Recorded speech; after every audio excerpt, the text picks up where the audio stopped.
Hi friends, welcome to my channel. கவிதைகள், சிறுகதைகள், நாவல்கள் என்ற வரிசையிலும் நான் இன்றைக்கி உங்களுக்கு கொண்டு வந்திருக்கிறது சிறுகதையாக கொண்டு வந்திருக்கேன் ஃப்ரெண்ட்ஸ். சிவபெருமானுடைய 64 திருவிளையாடல்களில் இதுவும் ஒரு பகுதியாகும். 64 திருவிளையாடல்களில் 35வது படலமாக தண்ணீர் பந்தல் வைத்த படலம் பற்றிய தலைப்பில் பார்க்கலாம் வாங்க.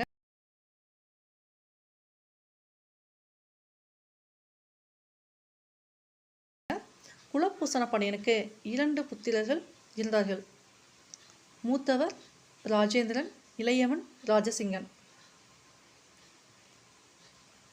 குலப்பூசண பாண்டியன் தந்தைக்கு பின் மூத்தவன் ராஜேந்திரனுக்கு பட்டம் வழங்குவது பரம்பரையாக இருந்தது. அதன் வழியாக மூத்தவன் ராஜேந்திரனுக்கு பட்டம் வழங்கினான். இதனால் இளையவன் ராஜசிங்கனுக்கு மிகவும் பொறாமையாக இருந்தது. மதுரையில் இறைவனின் அருளால் மீனாட்சி அம்மன் உடனுரை சொக்கநாதரை வழிபட்டு காஞ்சி திரும்பினான் காடுவெட்டி சோழன்.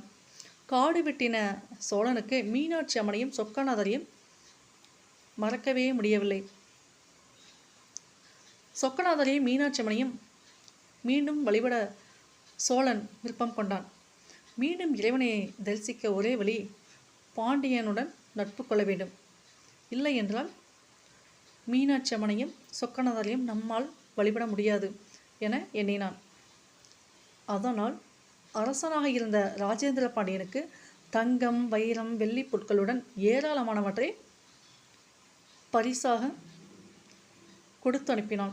ஏற்கனவே காடுவெட்டி சோழன் மதுரை சொக்கநாதரை வழிபட்ட விதம், சோழன் சொக்கநாதரிடம் கொண்டிருந்த பேரன்பு ஆகியவற்றை தன் தந்தை சொல்லை கேட்டு ராஜேந்திர பாண்டியன் அறிந்திருந்தான்.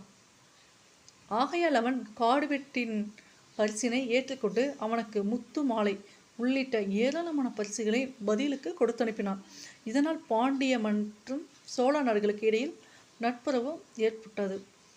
இதனை மேலும் வலுவாக்கி சொக்கநாதரை உரிமையுடன் வழிபட சோழன் விரும்பினான். சோழனின் மகளை ராஜேந்திர பாண்டியனுக்கு மணமுடித்து கொடுப்பதே அதற்கான வழி என்பதை சோழன் தீர்மானித்தான். தன்னுடைய விருப்பத்தை பாண்டியனுக்கு தெரிவித்தான். ராஜேந்திர பாண்டியனும் சோழனின் மகளை திருமணம் செய்ய சம்மதித்தான். ராஜேந்திர பாண்டியனுக்கு அரசசிங்கன் என்ற ஒரு தம்பி இருந்தான். ராஜசிங்கனுக்கு அரசசிங்கன், ராசசிம்மன் என்ற பெயர்களும் உண்டு. அரசசிங்கன் மிகவும் தீய எண்ணம் கொண்டவனாக இருந்தான். சோழ இளவரசியை ராஜேந்திர பாண்டியன் மணப்பதை அவன் விரும்பவில்லை. எவ்வாறேனும் சூழ்ச்சி செய்து சோழ இளவரசியை தான் மணந்து கொள்ள வேண்டும், சோழ பாண்டிய நாடுகளை தனதாக்கி கொள்ள விருப்பம் கொண்டான். ஆகையால் ராஜேந்திர பாண்டியனுக்கு தெரியாமல் பாண்டிய படையுடன் அரசசிங்கன் காஞ்சியை நோக்கி புறப்பட்டான். தன்னுடைய வழியை காடுவெட்டி சோழன் தெரிவித்திருந்தான். மணமகனின் வீட்டிலிருந்து வரும் விருந்தினரை வரவேற்க காடுவெட்டி சோழன் தடல்புடலான ஏற்பாடுகளை செய்திருந்தான். இதில் மகிழ்ந்த அரசசிங்கன் காடுவெட்டி சோழனிடம், என்னுடைய அண்ணன் உங்களின் மகளை மணந்தாலும் உங்களிடம் இணக்கமாக நடந்து கொள்ள மாட்டார். நான் அவ்வாறு இல்லை. உங்களுடைய மகளை எனக்கு மனம் முடித்து கொண்டால் நான் உங்களின் விருப்பப்படி நடந்து கொள்வேன் என்று நயவஞ்சமாக பேசினான். காடுவெட்டி சோழனும் வலிந்து பெண்ணை கொடுத்தான் என்பதை விட பாண்டியன் விரும்பி சோழ இளவரசியை மணமுடித்தான் என்ற சொல்லே நமக்கு புகழாகும் என்று எண்ணினான். மேலும் இளையவன் மூத்தவனை விட பலசாலி, அழகன் என்பதாலும் அவன் அழைத்து வந்த பாண்டிய படையின் பலத்தைக் கண்டு அஞ்சியும் சோழன் இதற்கு ஒப்புக்கொண்டான். திருமணம் சிறப்பாக நடந்தது. ராஜேந்திரன் இது தெரிந்ததும் மனமாக இருந்தான்.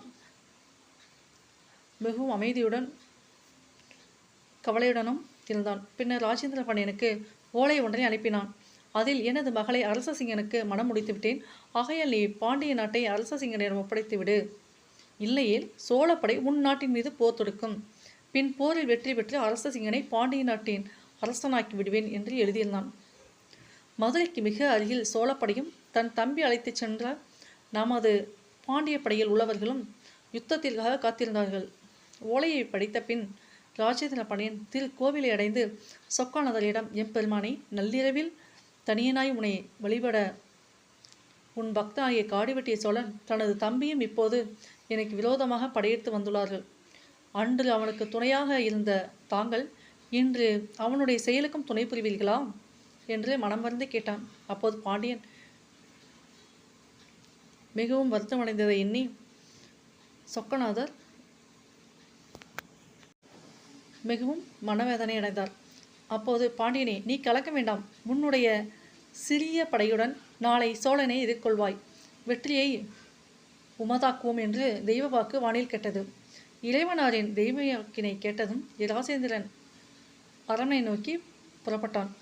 திருப்பி மறுநாள் சோழ மன்னனின் ஆட்சிக்குண்டான போருக்கு ஆயத்தமானான்.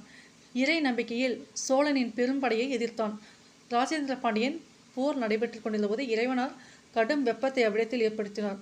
சோழ பாண்டிய படைவீரர்கள் தாகத்தினால் களைப்படைந்தனர். நிழலை தேடத் தொடங்கினர். இரு படை வீரர்களும் அப்போது பாண்டியனின் படைக்கிடையில் இறைவனார் சிவனடியார் வேடம் தாங்கி தண்ணீர் பந்தல் வைத்தார். பாண்டியனின் படை வீரர்களுக்கு தண்ணீரை வழங்கினார். இறைவனார் அளித்த நீரினை உண்ட பாண்டிய படைவீரர்கள் களைப்பு நீங்கி புத்துணர்வுடன் சோழப்படையை எதிர்த்து போரிட்டு எளிதில் வென்றனர். காடு வெட்டிய சோழனும் ராஜசிங்கனும் கைது செய்யப்பட்டனர். ராஜேந்திர பாண்டியன் அவர்களை மன்னித்து விடுதலை செய்து காடு வெட்டிய சோழனை மீண்டும் தன்னுடைய நாட்டுக்கு திருப்பி அனுப்பினான். ராஜசிங்கனை மன்னித்து தன் நாட்டின் முக்கிய பதவியை அளித்த ராஜேந்திர பாண்டியன் நீதி நெறி தவறாமல் மதுரையை ஆட்சி செய்தான். சிவபெருமான் இந்த திருவிளையாடலை செய்து உலகிற்கு அளித்த நன்மை என்னன்னு பார்த்தீங்கன்னா, தன்னுடைய பக்தனாக இருந்தாலும் தர்ம வழியில் செல்லாமல் இருந்தால் இறைவன் அவர்களை காப்பாற்ற மாட்டார் என்பதை இந்த திருவிளையாடல் மூலமாக அனைவருக்கும் உணர்த்தினார். நீங்கள் இந்த திருவிளையாடல் மூலமாக என்ன உணர்ந்துக்கிட்டீங்க அப்படின்னு எனக்கு கமெண்ட்டில் பதிவு பண்ணுங்க ஃப்ரெண்ட்ஸ். இவ்வளவு நேரம் இந்த கதையை பொறுமையாக கேட்டதுக்கு மிக்க நன்றி ஃப்ரெண்ட்ஸ். மீண்டும் ஒரு புதிய தலைப்புடன் உங்களை சந்திக்க வருகிறேன். நன்றி. அன்புடன் செல்வி லகேஷ்.